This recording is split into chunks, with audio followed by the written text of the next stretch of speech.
Hey, my dear finance-loving hamsters. What does it really take to get rich? A fancy degree, the right connections, a killer business plan. Sure, those things help, but you also need the right attitude and a way of seeing the world around you. And don't worry, I'm not here to preach about meditating or praying to the money gods. But in the video I'm about to show you, there's this behavior secret that's proven right in the video itself to really make a difference. Let's check it out. Can you manifest millions? Yes. I was in New York last week. Every morning when I woke up, I just said this to myself: money comes to me abundantly and freely. I see it everywhere. Someone was carrying a box and a penny fell, and I was like, all right, it came to me. Let me do this again. The next day, I'm in the subway and I see a penny heads up. And I thought to myself, this is filthy. It's not valuable. It's not enough money. I don't need to pick this up. But I was like, no, I'm doing this experiment. Money comes to me abundantly and freely, and I'm going to manifest money. And so I pick it up, put it in my pocket, and I just say, thank you, money, for coming to me. I put it on my bedside table. I don't think anything of it. The next day, I look at this penny and I noticed something. It said 1945 on this penny. That's an 80-year-old penny. And I go, that's unique. I haven't seen a penny that old in a long time. And I flip it over and I get chills thinking about it. I notice it's a wheat penny. And so I Google 1945 wheat penny value. And one just sold, guess for how much? I have no idea. $4,000. No way. Online. There was more value inside of that penny than what met the eye originally. And all I had to do was be willing to look for it, be willing to pick it up and say, I receive, thank you. Wow, there's something almost magical about that story, isn't there? And I don't know about you, but I believe in these kinds of coincidences.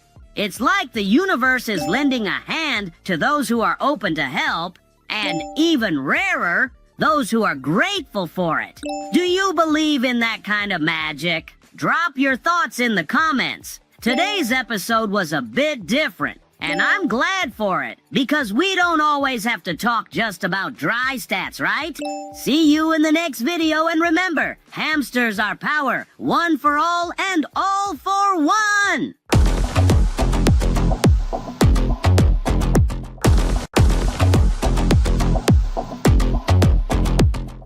Hey, my finance-loving hamsters. Right thinking is the key to success. It's not just about working for money, it's about creating value that people care about. And believe me, they're not the same thing. Want to learn to think like a business shark? Well, you're in luck, because I found a video for you that explains this using the simplest childlike examples. Get comfy, let's check it out. You should never pay your kids to make their bed and clean their room, do the dishes and trash, homework. The money comes as a result of value creation. And then what parents do is they say, well, my kids do a list of chores and I give them an allowance. Allowance teaches them nothing about creating value for money. Okay, so now that's value because they're helping out around the house, so they're contributing. But the problem there is that half those chores you should never tie to money. We call those expectations. Yes, standards. Right? Yep, so that's why chores doesn't work at the first part. The other half, those chores, should be a menu of ways to earn.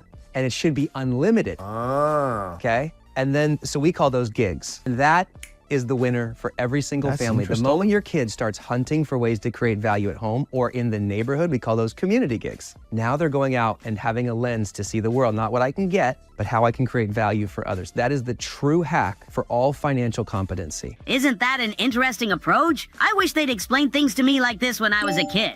Labeling effort simply as work can sap motivation, but presenting any activity as a chance to create value and giving the freedom of choice radically changes the perspective on earning. So here's another psychological trick that might help you earn more. Know any other methods? Share in the comments. See you in the next episode, and remember, hamsters are power, one for all and all for one.